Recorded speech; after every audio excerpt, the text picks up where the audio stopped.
Neste momento, Deus, através desta emissora, leva até você mais um programa de fé, com hinos, orações e uma palavra poderosa a seu favor. Fé para vencer. Somente crer, somente crer, tudo é possível, somente crer, somente crer, somente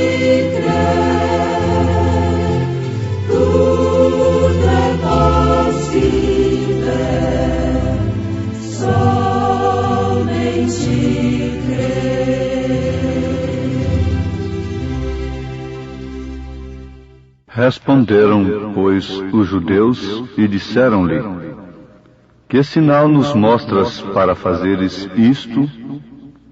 Jesus respondeu e disse-lhes: Derribai este templo, e em 3 dias o levantarei.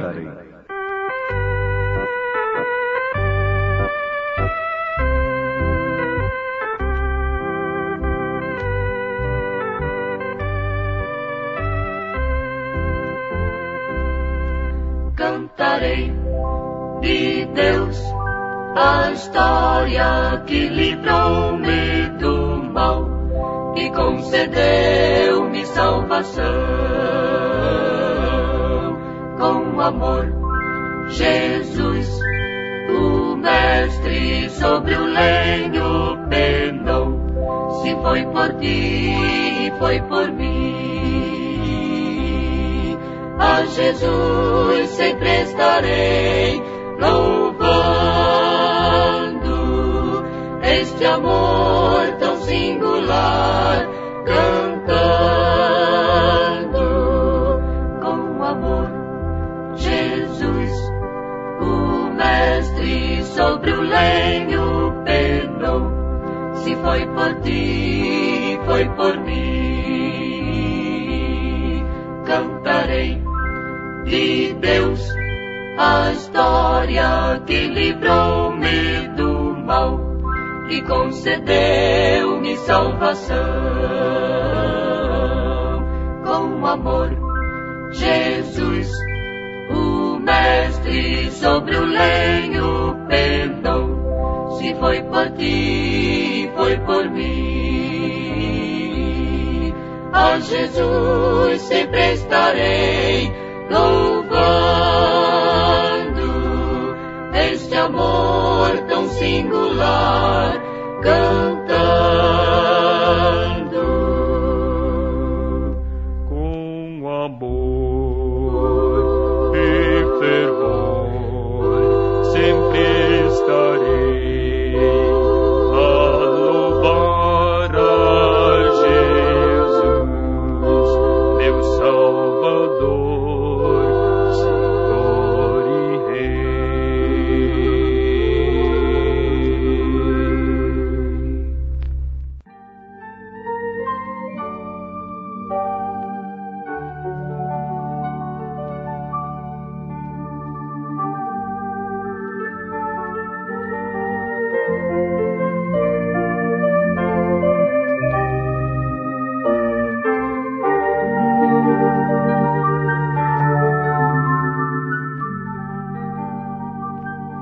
E tendo Jesus feito um azorrague de cordéis, entrou no templo e o purificou, expulsando dali os cambiadores, derrubando as mesas, soltando as ovelhas, os bois e demais coisas. E os judeus lhe perguntaram: Que sinal nos mostras para fazeres isto? Jesus respondeu e disse-lhes: Derribai este templo, e em 3 dias o levantarei. Disseram, pois, os judeus: em 46 anos foi edificado este templo, e tu o levantarás em 3 dias? Mas ele estava falando do templo do seu corpo. Quando, pois, ressuscitou dos mortos, os seus discípulos lembraram-se de que lhes dissera isto, e creram na Escritura e na palavra que Jesus tinha dito. Isso está registrado em São João capítulo 2, a partir do verso 13.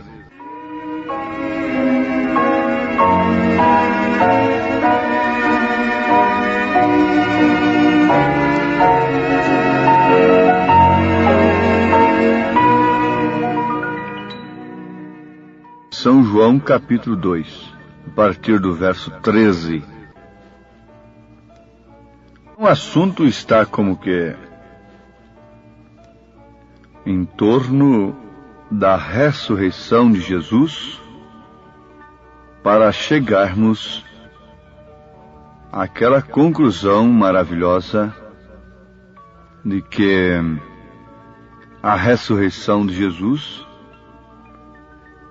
é seguramente o documento eterno, passem os anos, quantos anos for, quantos séculos, que a nossa ressurreição também está assegurada. Potencialmente falando, já estamos ressuscitados. Assim como a vida botânica e mesmo animal não podia viver ali no princípio, sem que o sol a trouxesse a vida, de igual maneira, hoje, quando há filhos de Deus sobre a terra, sementes de Deus, se necessita da luz do Filho de Deus, o sol da justiça, para trazê-los à vida eterna, manifestando assim o grande atributo de Deus como Salvador. E esses seus escolhidos que ele conheceu desde antes da fundação do mundo, vejam, logo naquela manhã da ressurreição, vejam, naquela manhã da ressurreição, em alguma parte desta terra, já se encontravam nossos corpos naquela mesma hora, pois nós somos o pó da terra. E no céu apenas havia um livro de memória ou de registro. Seus atributos estavam nele, sabendo que porquanto este Filho de Deus havia ressuscitado, este ato também haveria de ressuscitar a vida de todo filho que estava pré-ordenado para esta grande hora. A ressurreição de Jesus Cristo, portanto, trouxe esse poder vivificador para toda semente pré-ordenada por Deus. Ele sabia que assim seria. Ouvintes, vejam que saída de sol mais gloriosa foi aquela da ressurreição de Jesus Cristo, do que aquela primeira saída de sol lá no Gênesis. Essa segunda foi muito mais gloriosa, a ponto de tornar a primeira como nada. Mas, ouvintes, quando nós recebemos a mensagem, quando o verdadeiro selo da Páscoa tem sido rompido nesta saída do sol e o segredo da vida depois da morte tem sido revelado, antes desse tempo não sabíamos nada. Precisávamos que esse selo fosse rompido, para que nós soubéssemos o que estava lá dentro. A vida que continha ali dentro. Então o selo tinha que ser rompido naquela verdadeira Páscoa. Porque até então ninguém podia saber nada. O mundo andava às palpadelas em trevas, com as suspeitas e conjecturas feitas pelo homem. É como a forma da terra. Uns pensavam que estava em cima de uma tartaruga, que a terra era oval e que a terra era quadrada, e suposições até que chegou a luz, a verdadeira luz, acerca da forma da terra, não é? Assim também eram os povos, as pessoas, antes de Jesus Cristo, antes do Evangelho ser estendido aos gentios. O homem adorava os ídolos, adorava o sol e toda a classe de deuses. E toda essa classe de pessoas que faziam suas afirmações, suas doutrinas, seus pensamentos, eles entraram no sepulcro e ali permaneceram. Mas quando esse veio declarar a vida, ele entrou no sepulcro, na verdade, mas não permaneceu ali. Agora cabe uma pergunta que nos desafia nesse instante.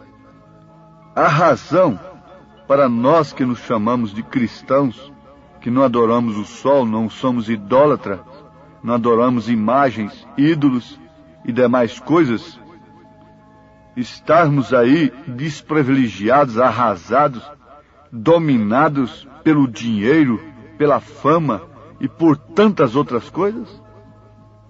Não seria isso uma idolatria? Não seria isso um perfeito desconhecimento da vida, da ressurreição, do poder dinâmico, do poder vivificador de Deus? Jesus chegou ao ponto de mostrar os lírios do campo e as aves dos céus. E ele foi taxativo mesmo, com os seus, dizendo para eles buscar em primeiro lugar o reino de Deus e sua justiça, para que todas as outras coisas fossem acrescentadas, não postas ante Deus. A primeira necessidade não é arroz, não é feijão, não é educação, não é nada disso. A primeira necessidade do homem é a vida dinâmica do Espírito Santo em si. Nele, no homem, na mulher, no lar, na igreja. Estamos sentindo necessidade de coisas que deveriam ser simplesmente acrescentadas, por buscarmos em primeiro lugar o reino de Deus e sua justiça. Então, se isso não está acontecendo, que diferença temos nós daqueles que adoram o sol, a lua, as estrelas? Que diferença temos nós dos idólatras? Adorar a Deus, Caim adorava também. Mas vejam, ouvintes, o verdadeiro selo havia sido rompido. E o qual viveu da mesma maneira que nós vivemos, e morreu tal como nós morremos. Quer dizer, um homem, não é? Se levantou dentre os mortos. Sabe-se que há um túmulo de um grande líder religioso na terra, e que ali, de 4 em 4 horas, são substituídas sentinelas naquele túmulo, montados em cavalos brancos.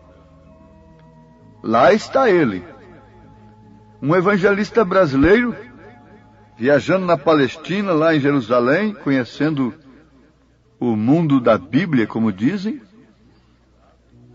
visitou o túmulo de Lázaro, visitou o túmulo de Jesus, estava aberto, vazio. Mas quando chegou no túmulo de Maria, estava lacrado.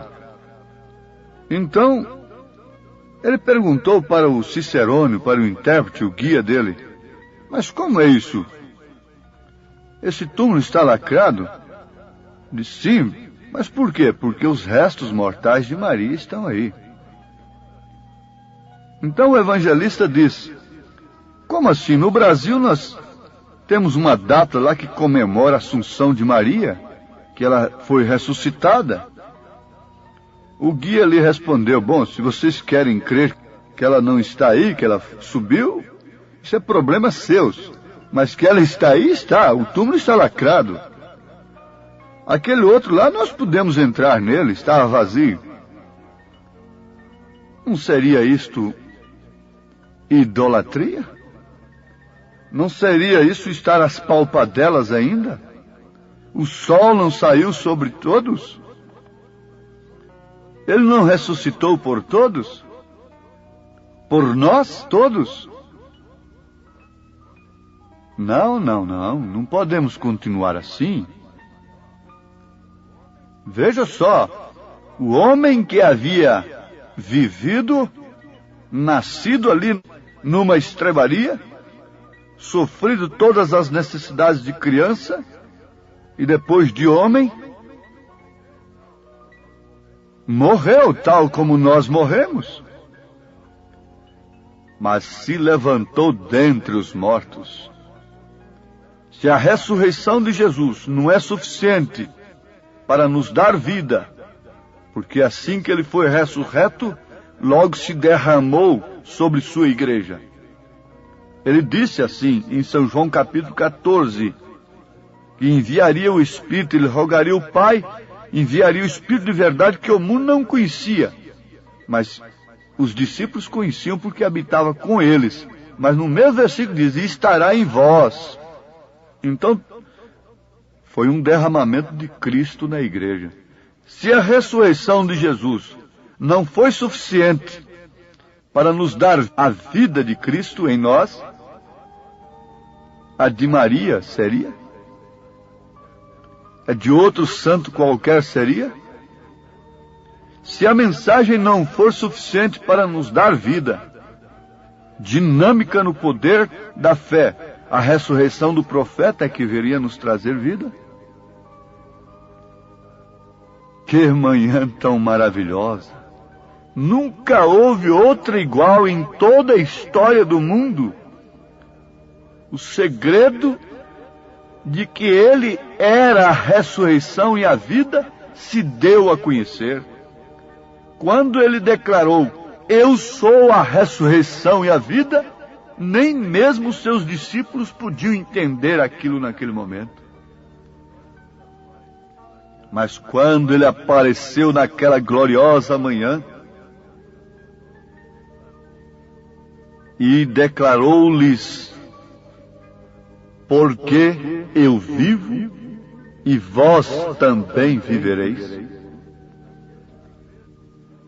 Aquele segredo de que ele era a ressurreição e a vida se deu a conhecer. E diz a Bíblia que então o entendimento deles foram abertos para compreenderem as Escrituras. Se a ressurreição de Jesus não vier sobre a igreja, sobre o homem e a mulher individualmente, nunca esse poder vivificador será experimentado por aquela pessoa. Será sempre uma tradição essa ressurreição. Será sempre uma comemoração anual. Será sempre um ritualismo, mas nunca uma vida vivida. Todos viram-no curar enfermos. Todos viram-no expulsando demônios. Todos viram-no exercendo poder sobre a natureza. Mas quantos viram-no ressurreto? Quantos estavam no cenáculo quando ele foi derramado sobre eles? Nem todos. Todos conhecem Cristo no papel. Todos conhecem Cristo na letra. Sim, Herodes, através dos sacerdotes, ficaram sabendo. Herodes e os sacerdotes, através dos sacerdotes, ficou sabendo onde deveria nascer o rei dos judeus, porque os sacerdotes tinham a letra que dizia que era em Belém de Judá. Mas somente 3 magos apenas, 3 pastorzinhos, ficaram sabendo onde estava o rei dos judeus, porque eles não tinham apenas a letra, eles tinham o cumprimento da letra, eles tinham a revelação da letra, eles tinham a estrela, eles tinham o Espírito que os guiou até onde estava o rei dos judeus. Portanto, podem fabricar Bíblias aos milhões e dar a Bíblia de graça em cada esquina e terem a letra de tudo isto, mas se não tiver o poder vivificador, nada resolve. Depois o Herodes vai atrás do menino para matá-lo. Depois ficam atrás da mensagem perseguindo-a por falta de revelação. Sim, amados, isso é uma coisa que deve ser observada à luz da palavra. Deve ser encarada como a maior necessidade do momento. Quando os homens estão numa luta sem trégua, encarando as necessidades do momento, coisas naturais, intelectuais, o que está acontecendo é que a verdadeira necessidade tem sido posta de lado. Belém estava em uma dinâmica tremenda, porém dinâmica natural. 3 homens apenas tiveram a dinâmica espiritual. Belém estava cheia de sacerdotes. Naqueles dias, a religião concentrou a sua força ali, a ponto de poder informar ao governo pela letra onde deveria nascer o rei dos judeus. Mas eles nunca souberam onde estava o rei dos judeus. Desde então, foi somente perseguição. Só perseguição. O dragão correndo atrás da mulher para devorar-lhe o filho. E é o que ele está fazendo, correndo atrás da igreja para tirar o filho dela, tirar Jesus de você, irmão, com esse mundanismo. Mas fique sabendo, esse dragão foi derrotado se você tem vencido pelo sangue do Cordeiro e pelo testemunho da palavra, e se a ressurreição de Cristo tem vindo sobre você com o poder vivificador daquele mesmo Espírito que o levantou, esse dragão não pode tirar o filho de você, ó igreja eleita. Deus os abençoe, meus amados ouvintes, com essa santa palavra, em nome de Jesus Cristo. Amém.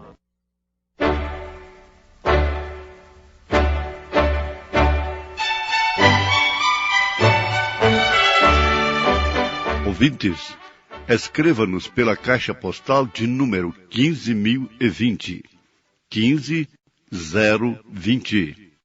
CEP 74-501-970, Goiânia, Goiás. O nosso endereço na internet é www.apalavraoriginal.org.br. Volte a nos ouvir amanhã novamente, neste mesmo horário, nesta emissora, se o Senhor nos permitir, com fé no Filho de Deus, a fé que vence o mundo.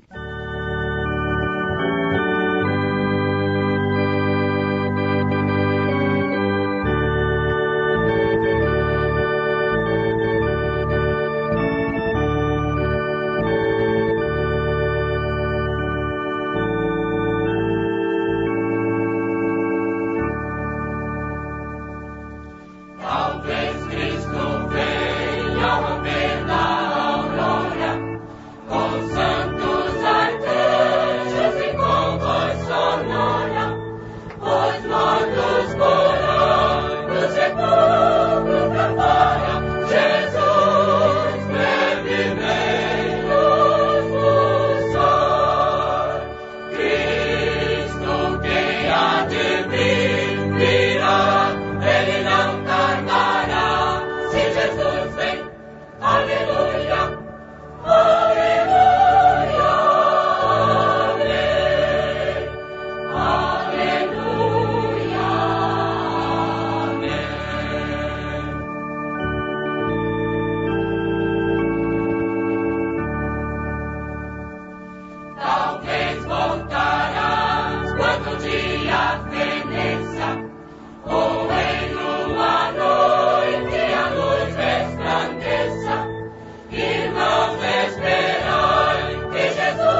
was